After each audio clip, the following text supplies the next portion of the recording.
एक बार एक गांव के पास एक घने जंगल में एक साधु रहता था। लोग उसे साधु समझकर उसकी बहुत इज्जत करते थे।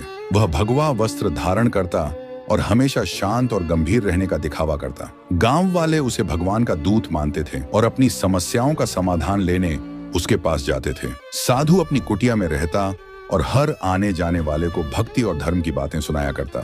लोग उस पर आंख बंद करके भरोसा करते थे, लेकिन उसके अंदर एक घातक चालाकी और छल छिपा हुआ था। वह अपने स्वार्थ को साधने के लिए लोगों की भावनाओं और विश्वास का इस्तेमाल करता था। छल की शुरुआत गांव में एक विधवा महिला रहती थी जिसका नाम मीना था। मीना के पति की मौत कुछ साल पहले हो चुकी थी और वह अपने बच्चों के साथ गरीबी में जीवन बिता रही थी। एक दिन मीना के घर पर कुछ समस्याएं आ गईं। उसकी फसल खराब हो गई और घर में खाने का भी संकट हो गया। उसने गांव के कुछ लोगों से मदद मांगी, लेकिन किसी ने उसकी बात नहीं सुनी। तब गांव वालों ने उसे सलाह दी कि वह साधु महाराज के पास जाए।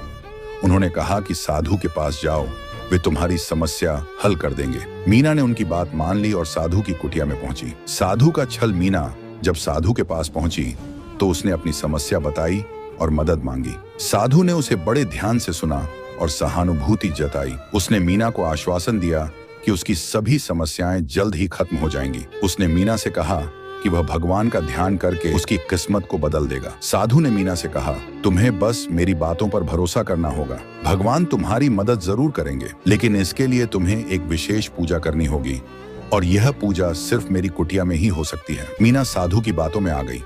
उसने पूजा के लिए सहमति दे दी क्योंकि उसके पास और कोई उपाय नहीं था। कुटिया में बुलावा अगले दिन साधु ने मीना को अकेले कुटिया में आने के लिए कहा। उसने यह भी कहा कि किसी को इस बारे में न बताएं क्योंकि यह एक गुप्त पूजा है। मीना डरते डरते उसके पास पहुंची। कुटिया के अंदर साधु ने एक विशेष वातावरण बना रखा था। उसने दिए जलाए हुए थे और जगह को धूप और अगरबत्तियों से महकाया हुआ था। साधु ने मीना से कहा, तुम्हें पूरी तरह शुद्ध होना होगा। इसके लिए तुम्हें अपनी सारी इच्छाएं और डर भगवान के सामने छोड़ने होंगे। मीना साधु के कहने पर विश्वास करती रही, लेकिन धीरे धीरे साधु ने अपनी असली मंशा दिखानी शुरू कर दी। उसने मीना को भ्रमित करने के लिए कई धार्मिक मंत्रों का सहारा लिया और फिर उससे अशोभनीय व्यवहार करने लगा। मीना का विरोध मीना को जब साधु की नीयत का पता चला तो उसने तुरंत विरोध किया। उसने साधु को धक्का देकर खुद को बचाने की कोशिश की, लेकिन साधु ने उसे धमकाया और कहा कि अगर वह किसी को यह बात बताएगी तो उसे भगवान का कोप झेलना पड़ेगा। साधु ने उसे डराने के लिए अपने झूठे आध्यात्मिक ज्ञान का इस्तेमाल किया। मीना डर और शर्म से कुटिया से भाग गई।